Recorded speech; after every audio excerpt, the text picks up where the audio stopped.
learn, starting from kindergarten, primary school, high school, throughout our whole lives. Everything the society ever teaches us that we're not whole on our own, that we need another person to complete us, that we need other person to be meaningful, other person to succeed in our lives.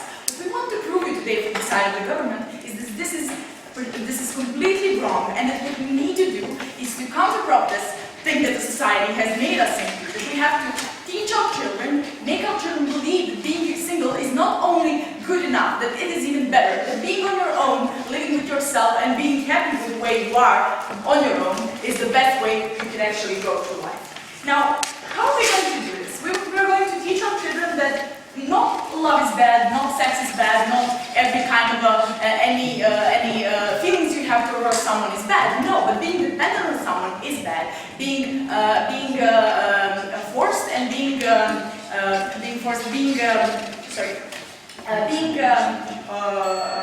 in a long-term relationships without which you would lose certain parts of your life are bad. So basically, we want to make them believe that being single is better. Now, what do parents do this at the end of the day? What we need to do as parents is to make sure that our child has all the best possibilities to eventually reach certain kind of happiness, because all parents want their children to be happy. And the way they can be happy is if we teach them how to be happy, and that they are going to be happier single is what we are going to show you throughout our case. So what we believe at the end of the day is by teaching children that being single is better, is the way of preparing them of being overall happier in literally every situation that they can come to during their lives. Now, first a bit of analysis why relationships are not that great of a thing and why they actually a lot of times fail. So around 40% of marriages, and not only marriages, but relationships overall in So, what exactly are you going to be telling your kids? Are you going to be telling them doing this will make you miserable? Are you going to be punishing them if they do? Can you just give me a sense of how this parent is going to interact with their child? I don't believe that I'm going to be a parent who punishes children, like by beating them or something like that. Maybe you are going to do that, I don't know. Yeah. We're just going to, the way every parent interacts with their children, they talk with them, they show them situations in love, we're going to portray them which situation is better, and how come if you're a bit more patient, you're gonna hear why. So basically, as I started explaining, around 40% of marriages end up in divorce. Now, the problem is that it is not that big of a part of marriages who are unhappy. So basically, even those who end up in divorce are sometimes overall better than those who do not end up in divorce. Why? Because people are sometimes afraid to get out of a relationship. Because there's a lot of social stigma. Because when you fail in a relationship, it's not that that person was not right for you. No, you were not the right person. You were the one who had something wrong with whom something was wrong. So you were the one who failed.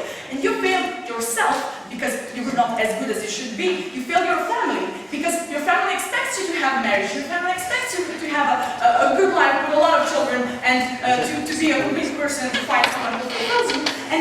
And the society expects you to enter in this kind of a relationship. So basically, this is the first level, the first three levels, why you're most likely not to go out of the marriage even when you do not like it. And the second thing is that when you've been in a relationship for like a really long time, you put a lot of effort in that relationship. So at the end of the day, if you go out of that relationship, you're going to feel even worse because you've spent so many years. You've spent 3 years, 5 years, or for however long, like a lot of us were stupid at certain relationships. So at that moment, it's too huge of a risk to actually step out because you've wasted so much time. Were you stupid for all that years? What was wrong with you for all that years? That's when you start to doubt yourself. That is when you start to actually feel miserable. That is when you start to feel desperate. And then you're stuck in this relationship and you feel frustrated. And note, it is not only harming your life because you are harming yourself actively, but it's also harming the life of the people, of the person you're in a relationship with. So what we're doing as a society right now is literally making people stick together because that's the right thing to do. Yes, you've been in a relationship for 9 years. Yes, it may not have worked that good, but it's 9 years, it's so long. I mean, you should just have kids because it's gonna definitely get better. No, what we want from society, what we want from parents is to stop this narrative, to actually show the children that it is okay being single. That I, as a single woman, can, I don't know, adopt child can go on travels, can join, I don't know, can have a really fruitful life, a rich and fruitful life that is even better than a life in a relationship. Because not only by breeding and not only by entering a holy marriage relationship is the way you connect with people. That is not the only way. There are so many, I mean, like, you know how many people around you are your friends, and how many people you have actually meaningful connections. And we believe that we should actually portray to these people that by being, when you're on your own, when you're single, when you can actually do whatever you want in your life, independently of other people, and still appreciate other people, and still have connections with them, still have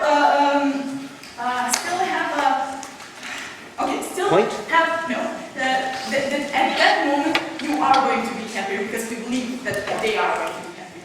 And like kind of expected point also is that this, like in most of the cases right now in South School, this narrative really harms women. Because we have this whole idea of a prince coming to save us, of, I don't know, being a sleeping beauty waiting for your prince to come and wake you up, of guardians that we need to have. We believe that by doing this, by teaching our kids that it is not, you do not have to wait for your husband to come here and give you money, it's like something additional that would actually be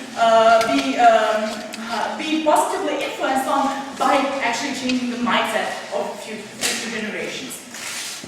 So, what I want at the end of the day for new generations, for my children, is for them to be happy whether they do or they do not have another person in their lives. Because you never know what can happen in your life. You never know how the person can act. So at the end of the day, you are going to be happier if you know how to manage. If your life doesn't change, if your life does not change substantially, whether or not a second person is present in your life. And when you're strong on your own, when you're strong as a single person, that is when you actually not fluctuate as much in your emotions, and that is when you have more security, and that is when you are overall happy. We're really glad.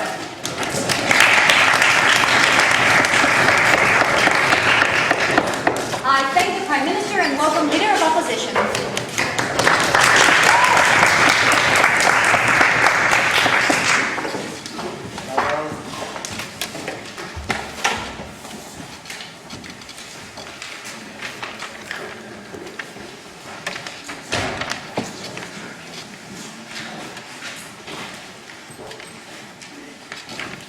As if being a child and dealing with insecurities about literally everything wasn't enough, side government wants to teach their child that there's only one way to be happy, and the one way to be happy is only trust yourself. Never trust someone else.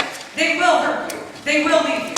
They will not be there for you when you need them. You are alone. We tell you that's not the only way for your child to be happy, but even if it was, government makes it less likely for kids to actually feel safe when they want to be single. We tell you children should be taught something different. Our comparative is this. We tell you that children should be taught that preferences are extremely personal. That the only way to find them is to get in touch with your feelings. To try and understand yourselves as best as possible. To never be ashamed of being vulnerable. To always be willing to try and get to know yourself better. That feelings don't make you weak. That they make you who you are. They make you different. And that there's not one way to live your life. Two things I'm going to explain. Firstly, I'm going to explain how how individual preferences work. How they're not absolute, how they're not rankable on a normative scale of what is a good and a bad way to live your life, and how they're fluid. Secondly, I'm going to talk about what that means for our child. What it means for our child in the context that we're operating in, right? A society that doesn't agree with how government's going to raise their child, where this child is alone. One response that doesn't quite fit in. They tell you that relationships suck, that they fail, that divorce always feels like failure, and that's all because of the societal context. Their response is, firstly, they also have to deal with the societal context. Their societal context is their child, as they explain to you, is going to be one of the only children that, if they succeed, prefers to be single. Which means that all of the judgment and all of the failure still applies, but far more heavily. Because now your child is alone. They're working against the entirety of the societal norm, but by themselves. And even if we go to their strongest extent, it means that your child is by himself against the world where, in their side of the house, 40% of relationships fail. Or end in divorce. Not even failure, right? Divorce. Secondly, we tell you, we contest that those are failed relationships and that failure is universal to any kind of child. We tell you that some people are more or less likely to be happy example, on whether you're compatible with your partner, whether the both of you are happy in that specific point in time, and whether you are someone that would want to be in a relationship at all. They have to prove to you that whatever their child becomes, they would be happier under their side of the house.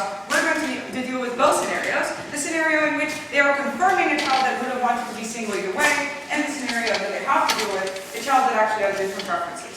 Let's look at those preferences. We tell you that preferences about how you want to live your life are in no way absolute. None of them are actually bad or actually good. They depend on how you see things and what you value from life. Some people love the feeling of being independent. They love the feeling of knowing that they can always trust themselves, while others take a far greater happiness out of someone trusting them, out of knowing that someone trusts them enough to not want to be as independent as government wants them to be, but that they value them to such an extent and know them so well that makes them more important. We tell you the value that you give to your preferences is completely different for every child, which means that there are children that they're going to need to persuade. And admittedly, they were scared to do that, right? They didn't really want to persuade the child because they know how that's coercive. Let's look very carefully at what they need to do. They need to convince a child that lives in a society where being single is not the norm, which means that they always need to be extreme to some extent. We tell you what that looks like is probably telling your child, be independent, trust yourself, don't trust others. Others aren't good enough for you, you are only good enough for yourself. We tell you that has lots of effects. Get to those now. First, their best case scenario, them confirming a child that otherwise also would have preferred to be single, and that they confirm their ideas and basically enable. What happens to them? You make them more extreme. You tell them all of the reasons that they should be opposed to other kinds of lifestyles. What their lifestyle, being single, is why that is different from any other kind of way to live your life. We tell you that means it's less likely for them to also be able to interact into other kinds of relationships. Because the dependence that you have in a relationship with someone that you're intimate with is very similar to the kind of dependence that you have for a friend, right? So we have no idea why those ideas would translate to other relationships. And government tells you that they're equally important to the one partner that you have. We tell you you lose lots of potential for those kinds of relationships. But it also makes your child judgmental. That if someone else doesn't fit into their preference of being single, they are obviously wrong. Because my parents have successfully taught me how to be happy, then probably other children are harming them. It means it's harder for them to make meaningful connections. It also harms other children that weren't raised by your specific family that have different lives. But let's look at the more likely scenario. The scenario in which your child didn't necessarily prefer to be single out of their own preference, but more importantly, even if they did at some point, they're not going to for the entirety of their life. What happens to those children?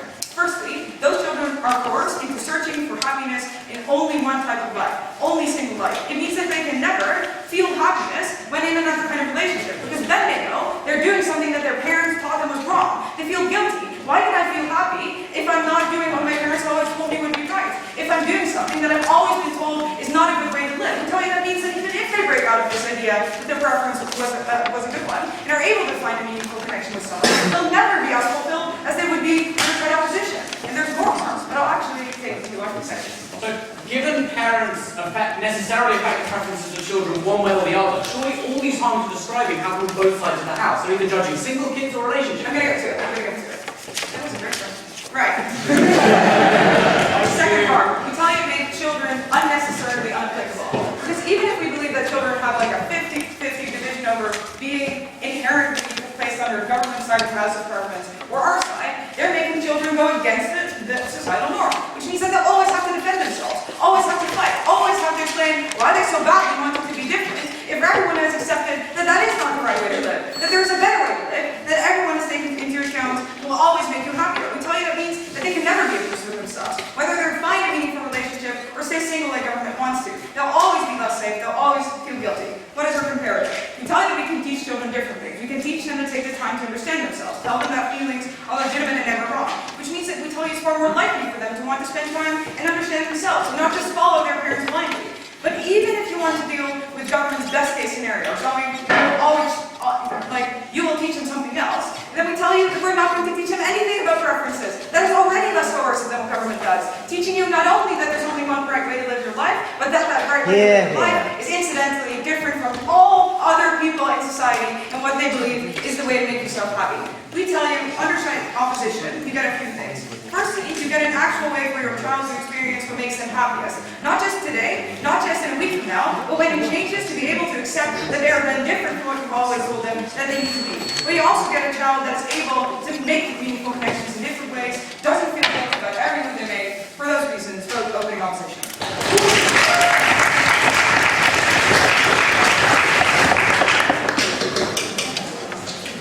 I thank the Leader of the Opposition for that speech, and I welcome Deputy Prime Minister.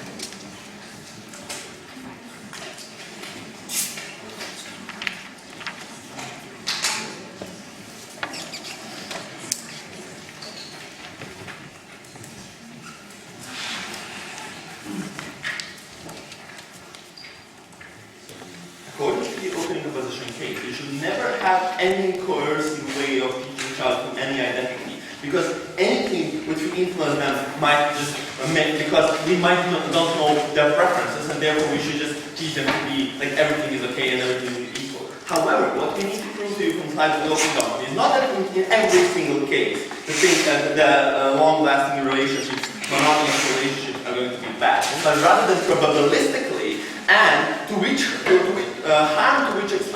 extent to which people are harmed once when they enter in the relationship is something that is really bad, and probabilistically those kids are going to be harmed. If we prove you that, then comparatively we have more happy kids rather than less happy kids.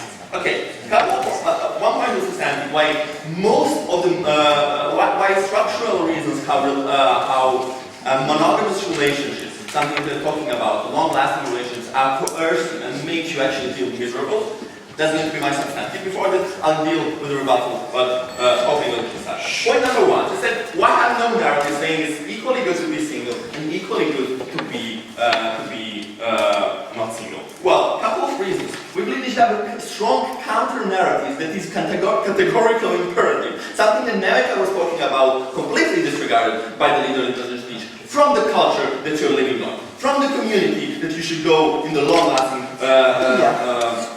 community. From the religion, that even though you're not religious, religion is usually influential in most of the countries.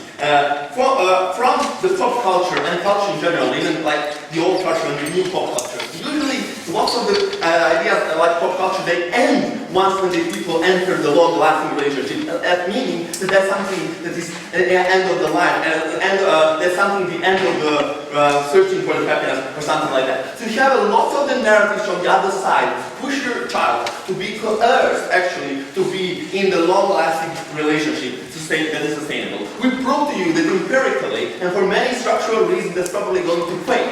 We believe that as a parents, we have a duty to provide a counter-narrative to the kids that actually being single is better. Because A, it usually is, and B, even if it isn't, we should provide a counter-narrative in order to try to wait out other issues. So even if a child wants to be single, even if it's like equally good, and we don't know preferences, so that they're more likely to choose and not feel miserable just because they are pushed by the society, something like that. Point number two about trust. We've been slightly showmanning our case. We don't say that you should not have trust. We're finally having friends, etc. What I say is our friends and religious community and national community and neighborhoods and all other communities that you usually have trust with. They say that all they're similar with a long-lasting relationship.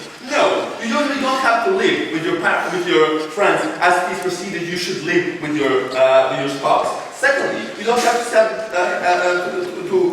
have children, etc. You don't have to have all the things that should be done together. Those are the issues how relationships are perceived in society. That everything should be done together. So we are fine with people having the trust. We don't really that the kids will feel alone because they'll have trust in other friends. They have trust in people that they'll have sex with or with the relationship if they enter the tribe. We're fine having the trust, but we're not fine with having completely trust for one person and committing fully to that one person. That one part of your identity you just diminish in order to fulfill the other person's need, which is a horrible thing. Okay, lastly, they say that kids are simply going to be different and therefore they're going to be discriminated. But notice, like two responses to that. According to their logic, if you're a minority or any kind, you should never teach your children the minority identity because they'll feel different and discriminated. But B, usually kids don't discriminate kids if they don't want to have a boyfriend or girlfriend. That's not like how society works. That's not really realistic. Usually they just feel sorry for them. But if we as a parents teach them that it's a good thing to be single, then just because someone feels sorry for you, that doesn't going to influence you as much as it is right now. We comparatively, those kids get happier. Okay, now before I proceed, Claudia. Do you envisage that your children will be having sex, or will you also dissuade them from that? No, we said that we are finding our kids having sex, we don't have a problem with that. But you don't need to enter a relationship to have sex, Michael. We can talk about that later.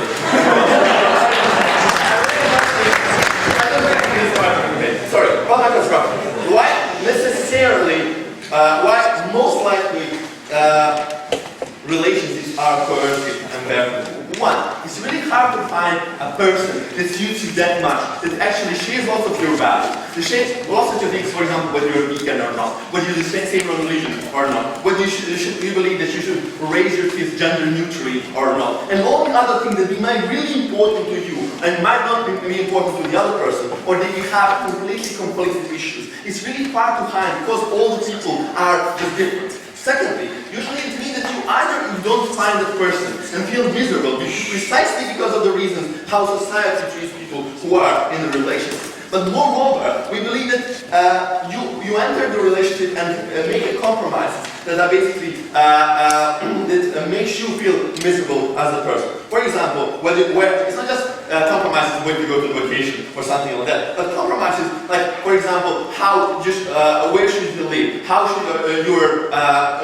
jobs in it and house be divided, to which extent you should share the ideas with that other person, etc. Lots of the compromises that are really important to you. You need to actually make compromises that are really valuable to you, and you feel miserable because of that. This something is most likely going to happen. Secondly, dependence. Lots of people live together, they have insurance that connect them, etc. We believe that lots of people are dependent. We believe it's bad because essentially can prove you that both empirically and for structural reasons, completely disregarded by the positions so far in American speeches, that relationships fail. We believe that it is good to be independent or as independent as possible. Specifically for some groups in society, i.e.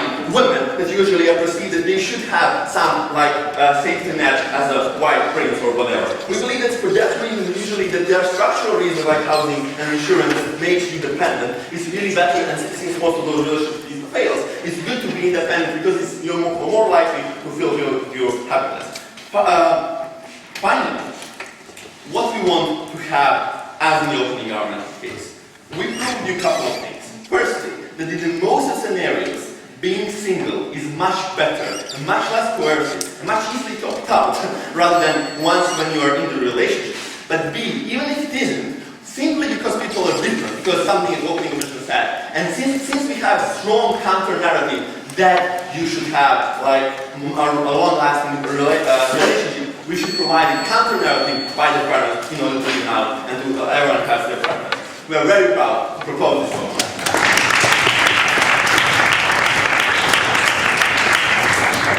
I thank the Deputy Prime Minister and welcome Deputy Leader of Opposition.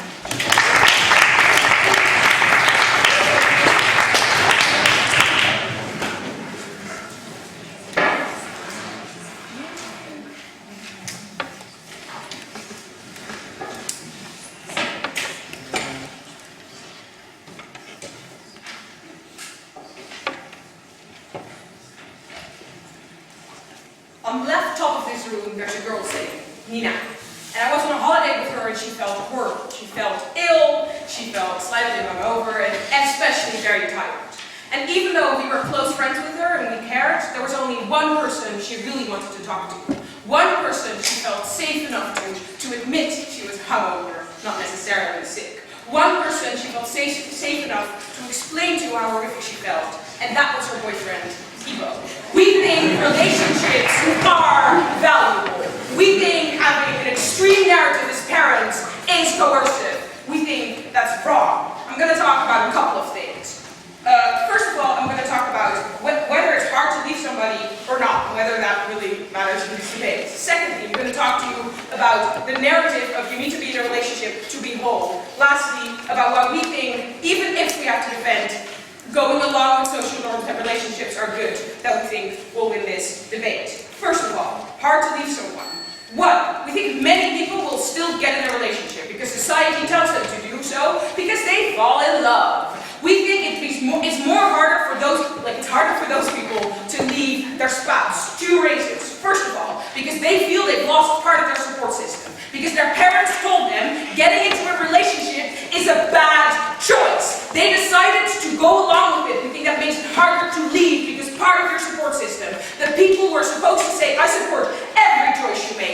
people who no longer do so. Secondly, we think the idea that your parents can say, I told you so, or whatever, is not a very good idea, right? We think many people feel like they cannot leave and say their parents were right after they have decided to ignore the way they were raised, right? We think all those people are even more coerced into staying so.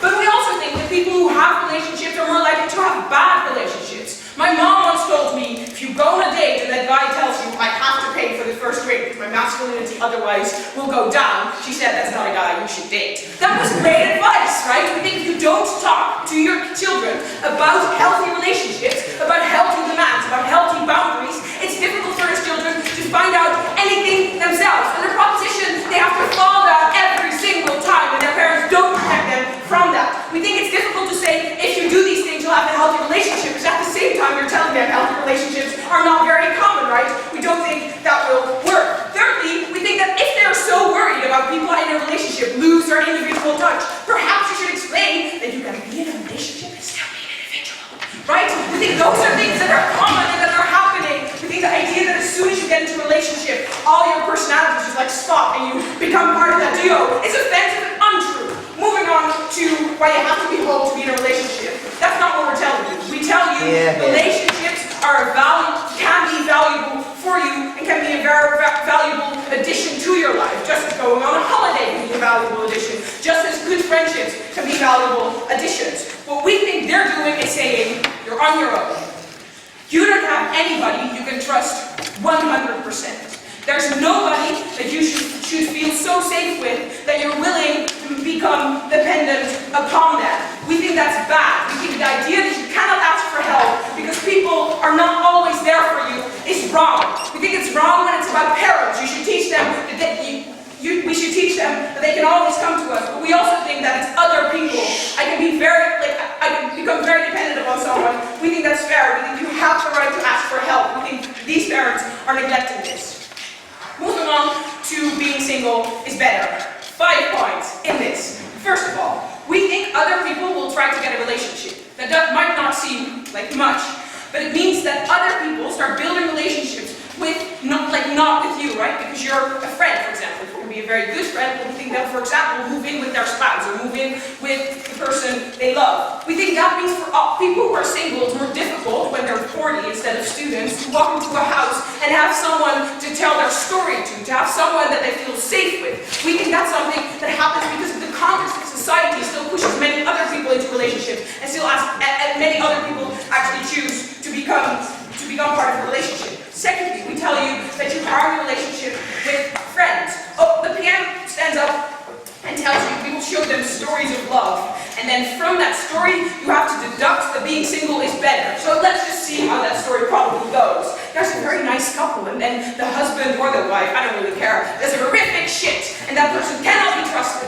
And that person who made the decision to get into a relationship, it was their fault, because they should have never trusted that person. They should have known better. They should have known to keep their guards up and never trust someone 100%. We think that also is true for friends, because if you cannot trust the person you love, we don't think that there's a big difference with your friends. We see many people who are in relationships are also friends, right? So you also have to explain why friendship is not enough. Thirdly, we think for many people it's hugely important that you have someone who knows you well. We think it's important to have family who knows you for years and years and years and still says, despite Emma, you speak very hysterically, we still think you're a nice person. Those are things that can only happen if you know someone very well. We think one of the ways to know someone very well is being in a romantic relationship where that person lives with you, where that person loves you. Fourthly, because I like Michael's POI, we think sex might become far better in relationships because you have the safety of explaining what you want, what you like, what you feel comfortable with. Those are things that you need safety with. Relationships are far better than a one-night stand. Opening. Yeah.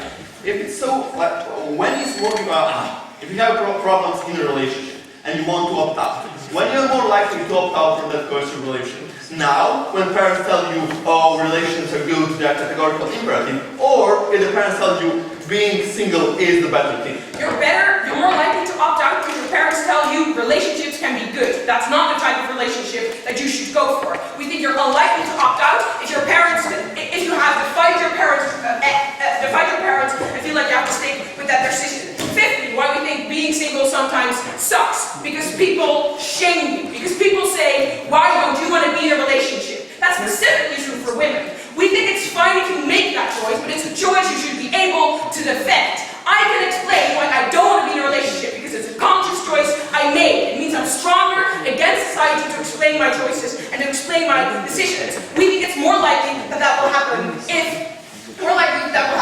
if they make the conscious decision. So there's a trade-off. We think proposition has extreme parents with an extreme state. We think it's more likely to go against your parents than social norms. We think when parents become more extreme, it's worse because more people have to go against them. Ladies and gentlemen, we think many relationships, like the one I'm seeing above, are valuable. We think we should respect those. I'm very proud to oppose.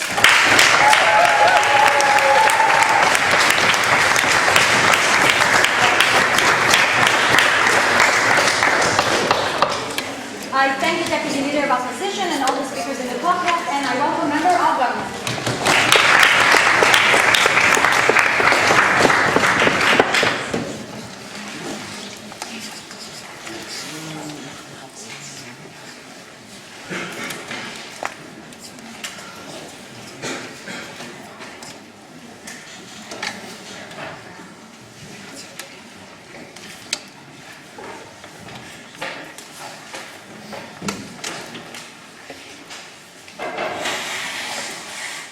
I'm fully prepared to agree with Bo that social interactions are great and having friends are nice.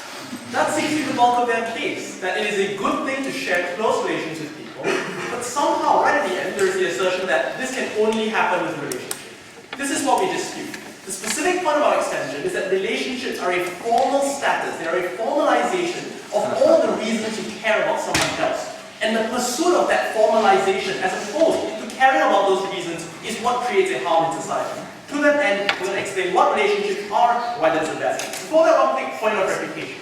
Now, I find it quite ironic that a lot of Orwell's material, especially in the DLO, is stuff like, this is a bad policy because now your children will not fulfill their aspirations to have a relationship anymore. But the point I think what you made is quite clear, is that we want to remove those aspirations, right? We want to remove those preferences because they are conditioned at a young age, from birth or from society. Society imposes these just by the natural state of affairs and history being this way. Which is why we think parents taking the opposite stance is not being overbearing, it's being a very natural and most proximate counterbalance to an influence that we think is bad. So to the extent that we think this is a good influence, we want more parents to preach it. It's a good thing for these kids, it helps them become happier, not a big problem. The yardstick of team opposition should not be that relationships get worse, it should be, and this is a comparison, should children aspire and pursue relationships? We think the answer is no. Simply telling us that bad relationships may come about is not an answer to this debate. Finally, I can point out that if it's really important to talk about dates and making sure the guy isn't gay, etc., we're okay with that, right? Because their date is not a formalized relationship. It's about interaction with a member of the opposite gender. It has relations with feminism and stuff. These are discussions that can happen on either side of the house. Don't get confused. Alright, so here's what I'm going to focus on. What are relationships? It's not about the sexual experience. It's not about the emotional attachment or the reasons why you like someone. Quick thought experiment. The opposite of being single, in the English language at least, are terms like I am attached, I am spoken for, I am married. The formalization here is to take a relationship away from just reasons why we like each other to some sort of, I don't know, like ideal, amorphous, permanent, formalized sort of status, right? And this status, we suggest, from the language alone, is often quite possessive. It conveys some sort of ownership, some sense of like an unhealthy reliance on it. Which is why we think when Orwell says only one person could have helped an individual in this audience, I'm not sure that's a good thing. I think it'd be a better world if we could create a world in which more than one person could relate to her emotionally, and that she felt free to talk about these issues to a larger number of people. So, to be clear, relationships and the things we oppose are not experiences, nor interactions, no thank you, nor the reasons we like each other. It is the pursuit that, like, passed down from history of that additional thing on top, which says, I am now yours. I am somehow tied to you in a way that is independent of the reasons why I like you in the first place. Why is this harmful? No, thank you. It is harmful because it stops people from actively comparing the costs and benefits of that interaction. Let's be honest, relationships change, and that's why we look at trap. OG kind of just said this would happen. Here's the reason why. When you attach a special significance to that bond, as opposed to the reasons that originally gave you that bond in the first place, you're going to feel, hey, this is a cost to getting rid of it, even though it's amorphous, it does not exist. It does not affect the amount of happiness you are likely to have in your life. practical relationships that often give them misery. So the price of that permanence often means changing who you are. Now, CEO might say, well, sometimes assurance is a good thing. Yes, but on balance, assurance is sometimes misplaced as well. And very often, when you get cheated on, like, no thank you, the fact that if you've gone through that terrible experience, it is assurance that is misplaced can also be extremely harmful. On net, we think that like the benefits of assurance are outweighed by the people who break that assurance and give massive harm to someone else. We suggest that on balance, this relationship with this aspiration is a bad thing. Now, the comparative might not be clear, so I'm going to make it very clear for you right now. The world we stand for is a world without marriage, without formal recognition of a relationship, without ever saying I'm attached to someone.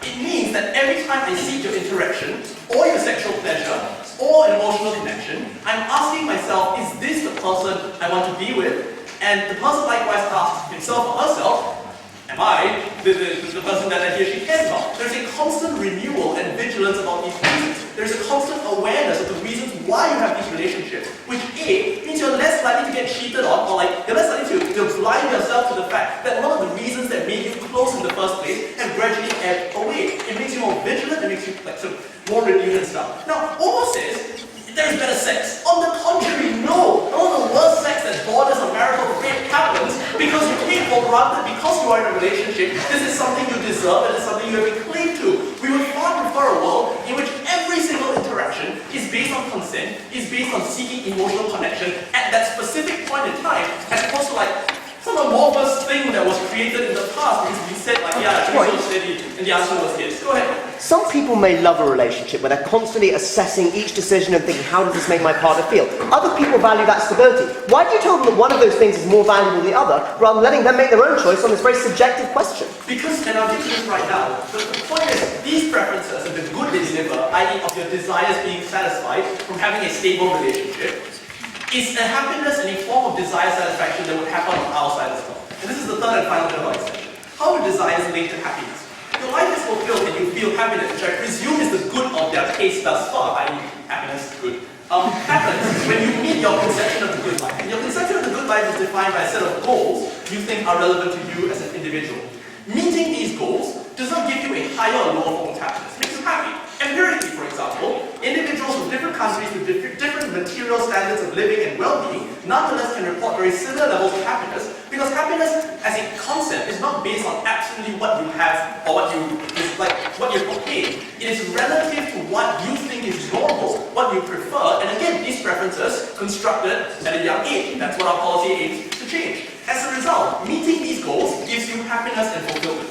However, goals differ in terms of the pain and frustration they cause you when they are not met. So when they are met, the level of happiness is the same. When they are not met, some goals and some frustrations can be a lot more intense and powerful than others. Everything that Duff has said thus far, including in opening. So we prefer a world in which we lower the standards of these goals. We think people will still be as happy if from a young age they are not taught to want a relationship. But they will be less sad if that wanting a relationship goes wrong. They will be less sad if they are like in the majority/minority who are unfortunately not able to attain it. It means the trade-off is this. People on both sides of the house still meet the goals that they were given or they were born into societally or their parents gave them. However, the people who fail on our side feel far less shit about themselves, and far less likely to get cheated on, and far more likely to seek active renewal of commitments to others in society. We think this is a better life. Super proud of ourselves.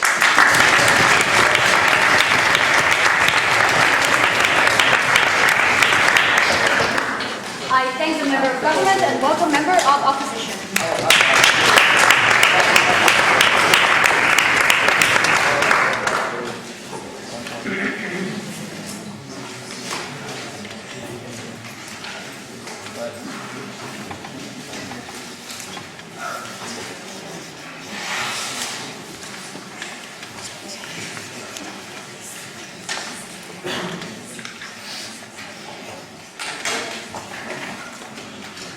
Opening government told you relationships are bad. Opening opposition thought they were good. Closing government wasn't sure what they were. At closing opposition, we're going to take a very epistemically modest stance. We're going to say we're not sure whether in general being in a relationship is better or being a single is better. Frankly, we don't have the experience to answer that question.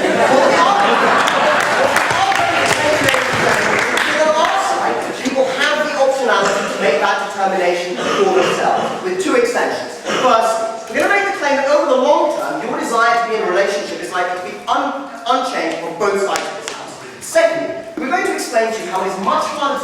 when your childhood formative years, the years when you hit teenage, are years you did not spend going out there experimenting and developing the romantic confidence that is so important when putting yourself out there. An argument that is very close to the heart, which currently exists for the two of us. So, firstly, the argument we just heard about why there is no boundary between being in a relationship and not being in a relationship. I certainly don't think that there's a very clearly defined boundary, but I think that their argument is premised on the idea there is some boundary in terms of the amount of shit that you're willing to take to one another, like the extent to which you're willing to trust one another, which is perhaps more aspirational phrasing of that. What I want to point out here is that effectively this is not a deterministic line, which is why they say they don't know what it is. It's a probabilistic one. It's sort of, I will take this much shit from you before we start having a serious conversation about where we go. I will let you experiment this much before we really start reassessing this thing that we have together. It's giving people a little bit more leeway.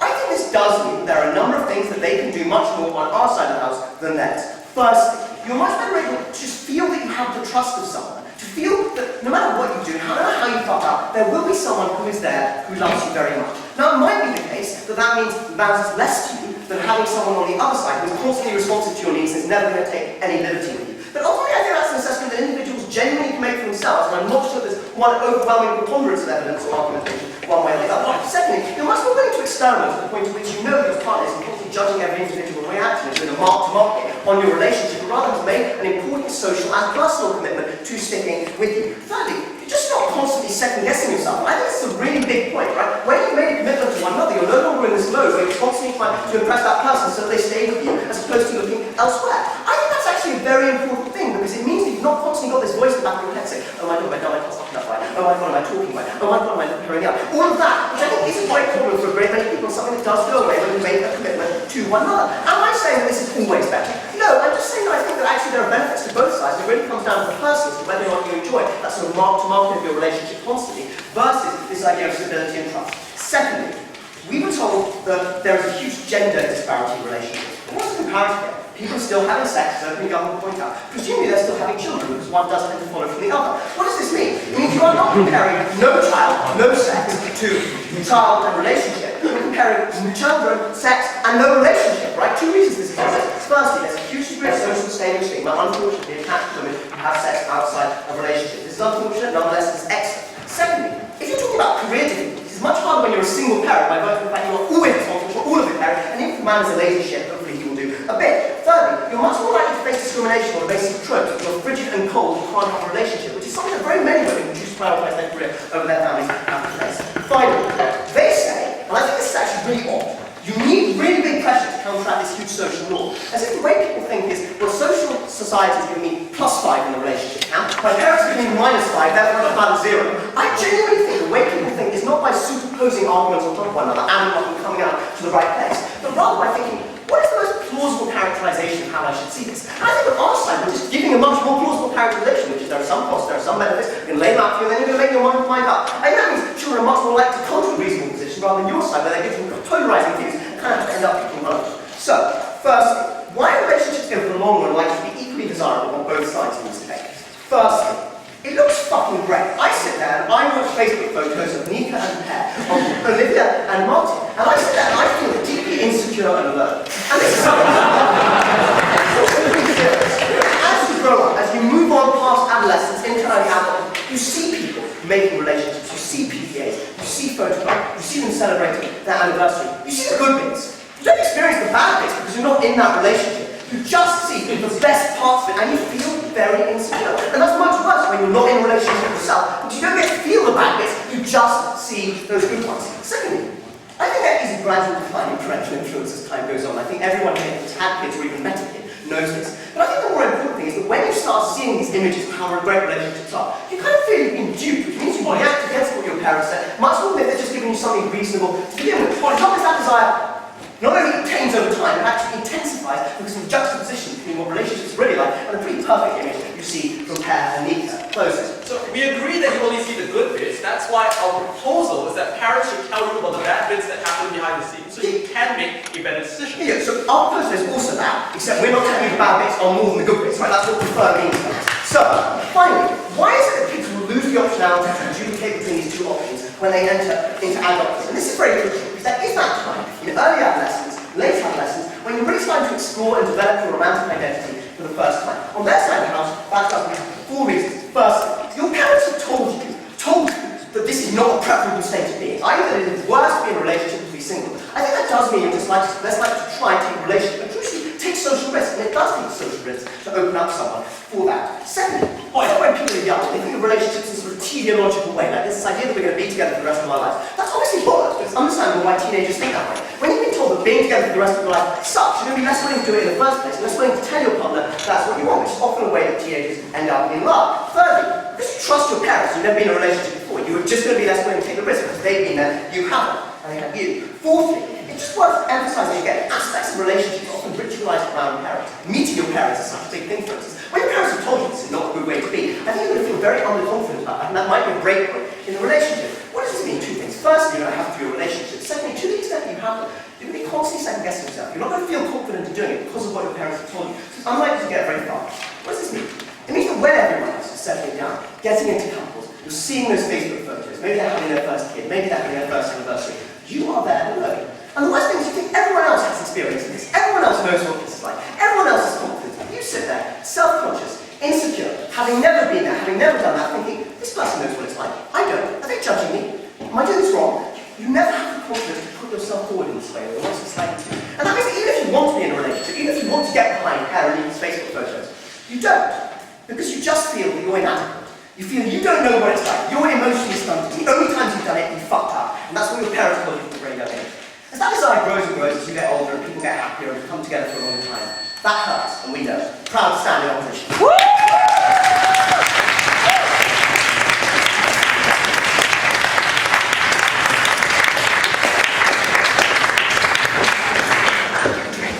I thank the member of opposition and I welcome the government whip.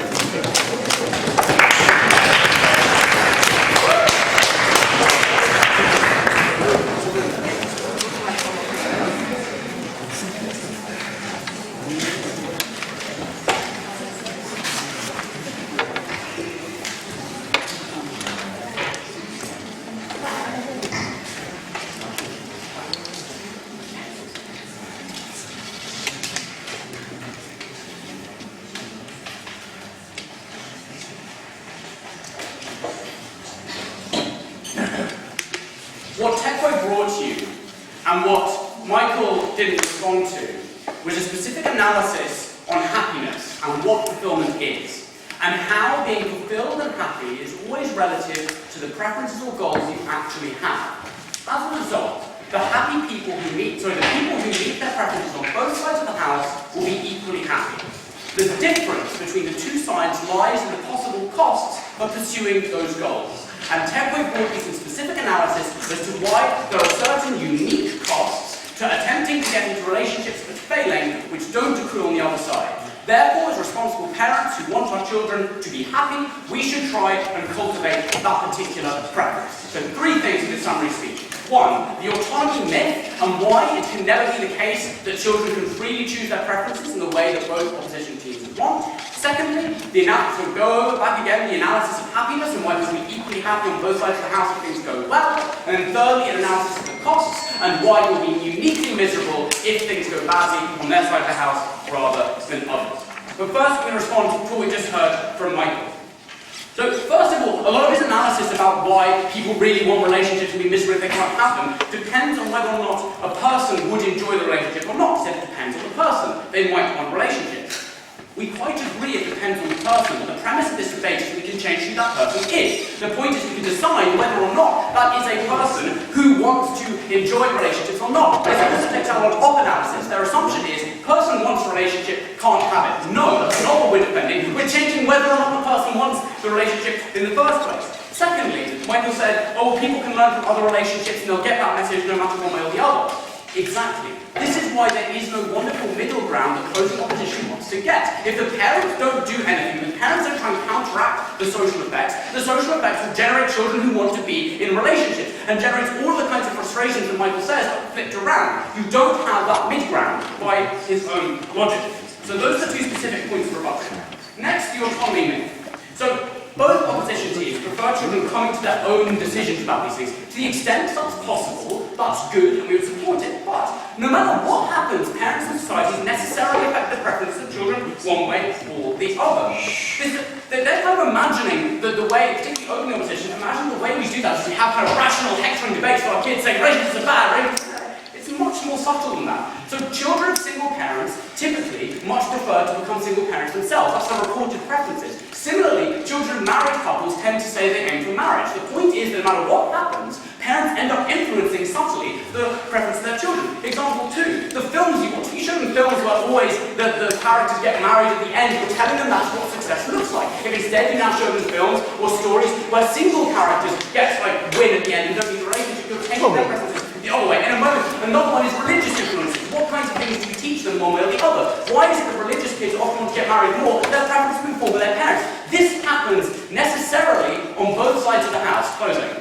But what I would say is when that child gets over, they will nonetheless have some desire to enter into a relationship. I'm not saying that desire will be overwhelming, but it's there. The question is, do they have some ability to execute on that desire when they reach that point? Because it's going to exist on both sides of Yeah, various sure. extents. So remember, we don't need to defend that parents interfere with the children's decisions once they actually have a preference. We're just saying we form the preference. If it comes to the age of 18, when we discover that our kid, we kind of failed and our kid doesn't have a relationship, we can respect those decisions. We don't have to try and ruin all their relationships. The point is that at the young age when we can form their preferences, we try and form it one way or the other. Okay, so then to the extent that there is necessarily a non-autonomous effect on preferences, we say that we want to affect it so they prefer to be in a relationship, not in relationships than otherwise. So autonomy is equally preserved on both sides of the house. There's subtle influence one way or the other. We are saying to the extent that exists, we would rather push it on the side of single living rather than non-single living. So that deals with the autonomy there. No thank you. Okay, so what's the framing that we have brought to you from closure? It's to say that the benefits of happiness on both sides are going to be the same. Now, Michael said, dealt with our extension by using the word epistemic and then saying we couldn't know. I don't think that's a real response. The whole point here is we're trying to say what we think is going to happen. No, thank you, Michael. So what is the three essential, in a moment, the three essential components of being happy and then why they apply on both sides? Yes? So, I know many Disney movies, most of them push towards relationships. How are you going to go against everything of society without being super extreme and therefore harming the trusting relationship between child and parent? So actually parents have got a huge amount of influence just by being role models. And what parents do or say often has a huge effect on what children think. This is how you can get kids believing minority religions in a country which is overwhelmingly atheist or Christian. It's because the parental influence is just huge. Much more so in the film The Kid Happens to Watch. Okay, three components of happiness. First of all, it's about having your own authentic standard of excellence. Something that you identify with, you see as your own goal. That happens on both sides of the house. People will have that authentic, particular standard of excellence. Secondly, it's about autonomously pursuing it. It's feeling like you're trying to match up with that particular goal. Again, we get that on both sides of the house. Open opposition tried to characterize as being nasty helicopter parents who are Tommy, ruining relationships. We don't do that. We'll allow them to do that. No, thank you. So that happens on both sides of the house. And the third and final thing is actually achieving that goal. So it's then saying, I've made it, I've done it, I am excellent, I'm successful on whatever measure it is I've done. That will happen equally on both sides of the house. As Tegway explains, success is relative to what your particular expectations are. It's why people in poorer countries can often score the same levels of happiness as people in richer countries. It's relative to your expectations. The benefits on both sides of the house are roughly the same. Where then do they differ? And this is the second point. The costs of the two lifestyles are incredibly different. As opening government explained, when you fail in trying to get a relationship, it really hurts, more than any other kind of hurt. Why? Because it's a specific assessment of you as a person. Because it's about assessing the way you look, the way you think, the jokes you tell, the way you spend your time. It's not just that you failed in succeeding in achieving a goal. It's that you failed as a person. And that stings much more as unique to relationships than a failure to lead a single one. But secondly, and what Tegway brings you, is it's possible to end up being trapped in particular kinds of relationships once you put an emphasis on the formalization of it, on what it is to be not single as opposed to merely emotionally attached. It's living up to that ideal that means people stay in relationships that are emotionally miserable, or that are loveless, or even abusive, because they have an ideal which gives them this particular cost. And I'm not saying this happens in all relationships, or even the majority, but the point is, it is a cost which is unique to having a child attempt to lead a life which puts a value on relationships. Therefore, because the happiness that's possible on both sides of the house is equal, because the costs of potential failure are greater on the side of relationships and non-relationships, and because there is no loss or gain to autonomy on either side of the house, very happy to propose.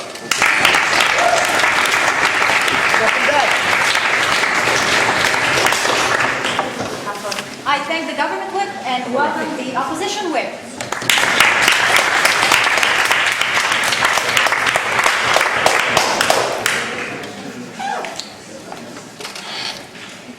Closing government in their exception have invented an entirely new way of people interacting with each other, which allegedly has all the unique benefits for a relationship, where you're really close with someone, you're having children with them, you want to spend your whole life with them. But at the same time, next week you can just get up and say, sorry, I'm having coffee with someone else. Like, it's not really working out for us anymore. Like, they're innocent guys, and I hope it works out for them.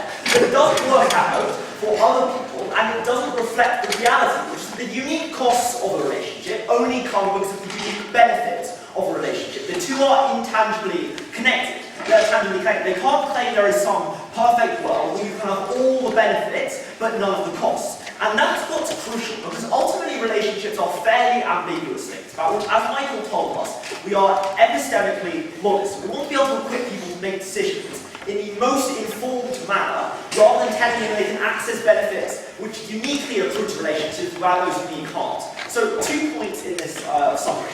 Firstly, why we're the team which preserves optionality and gives people true choice, which every time this debate has agreed is the most important, and we uniquely true.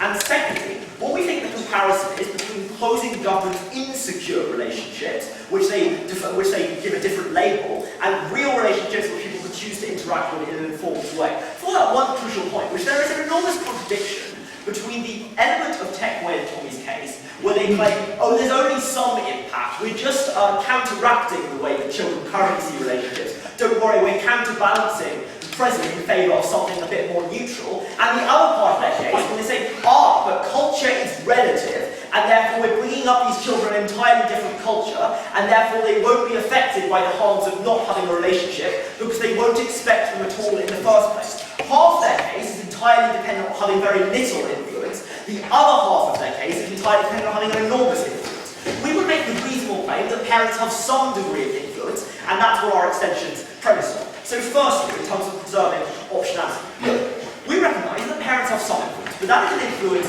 which will fade, and therefore, as people go on with their life, they will continue to try and seek out relationships. Michael gave you 3 very specific reasons for this, because people see relationships from the outside and feel they're deeply attractive, because people's parental influence fades, and because there is a strong biological imperative in that direction.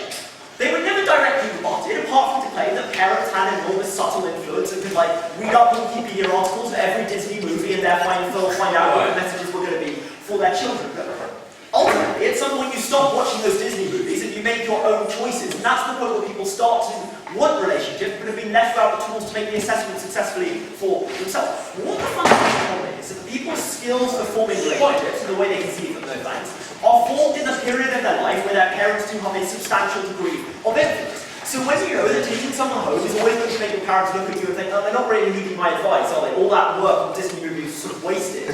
Or when you know, when your parents have enormous power because they're the ones who've been in the relationship, you have that experience, and because ultimately recommending something will almost necessarily make you more miserable than something else. It's a fairly strong endorsement from non-endorsement from the people you love the most. You don't form those skills, you don't have those experiences, which allow you to build up confidence, which allow you to build up skills and knowledge to how to have relationships later in your life. But overly government trying to do this thing where they say, look, we really like relationships, we just think we're trying to make it a bit more neutral. Firstly, that contradicts other elements of their case when they spend the whole time explaining why relationships are bad. But secondly, it's a bit like saying kind of society is really consumerist, therefore your parents should advise you to go and live in a forest. Net neutral balancing impact. People interact strongly with their parents. Doesn't mean their parents should give them bad advice directly in the opposite direction or to moderate, because people follow their parents so closely and we think that will have a damaging impact. The impact on this later on is people don't know how to deal with the relationships they face. Everyone in Spain has spent their entire speech explaining why relationships are really complicated and need to be handled carefully. What that means is the worst thing any side in this debate could do is specifically strip away the skills and confidence which people need to navigate that moral and personal maze successfully.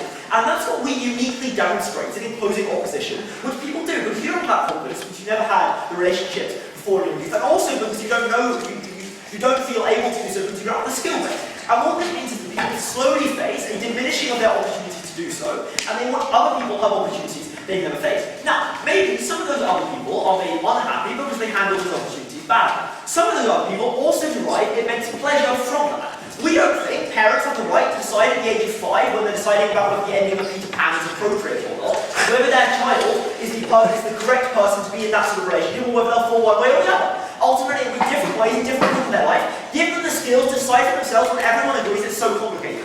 That's why our extensions do. Secondly, in terms of the, I'll take tech in just a minute. In terms of the comparison between our extension and their takeover. On either side, the first 5 relationships might be a failure, and hence that builds confidence. The only difference is that on our side, perhaps it is a bit delayed, but the number of failed relationships is the same. There is no net harm. I think the kind of mathematically based assumption that you have 5 failed relationships and then you somehow get it doesn't be consistent with most people's experience. It's about the context within which you have those relationships, whether you have supportive parents who are helping you to navigate that from a young age when it's difficult and giving you the skills you need in a safe environment, or whether you're kind of thrown into the cold swimming pool subsequently and sort of flounder, in which case maybe the first 20 fail and you get put off after number 13. On balance, people are better informed than us of that. So secondly, so we really have this tough cultural relativism where they say, look, we're going to completely change people's preferences, which, as we've already demonstrated, is entirely inconsistent with their serious concessions about the relatively diminishing impact of parents' choices. But moreover, genuinely, I don't understand what the difference is between their semi-relationships and a real relationship, apart from a lack of stability. Like, if you're going to have children with someone, or if you want to spend the rest of your life with someone because you find you get beneficial things from them, regardless of whether you call it relationship, someone you'll have a shared flat, a shared bank account, you're going to have the same friends. If that isn't a relationship, it's really fairly unclear what they're doing, apart from removing the definition and claiming the semantic reordering brings benefits. Maybe, but it's not really a debate. In terms of the unique harms of this, though, we think that trying to have a relationship about stability has all the unique harms, many of the unique harms, but none of the unique benefits, because you don't get that support with childcare, which is specifically harmful women, because you don't feel like you can be yourself, because you know you're constantly being assessed and it's constantly exchanged, and you can't experiment. By contrast, in a real relationship, it's a process where, yes, there's the unique misery because it's ended, but it's only ended because you know that when it lasted, it was so good, you had so much fun. So the sadness comes as a direct result of your enjoyment. Very practical points.